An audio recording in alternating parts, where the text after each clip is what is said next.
And here's I will show you how to set dual fingerprint or multiple fingerprints in Samsung Galaxy Mobile. Go ahead and open the Settings app. In Settings app, go down, tap on Lock Screen. Here, go down and tap on Fingerprints. Now you have to verify your phone pattern, PIN or passcode.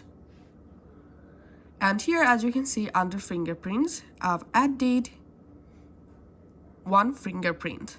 Now to add another fingerprint, tap on Add Fingerprint. And now go ahead and register your fingers. Just place your finger on the power button and complete this percentage.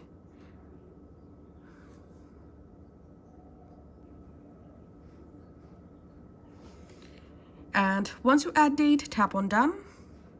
And here, as you can see, I've added 2 fingerprints in my phone.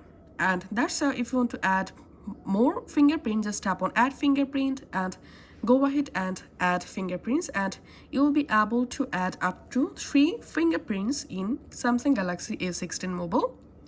Thanks for watching.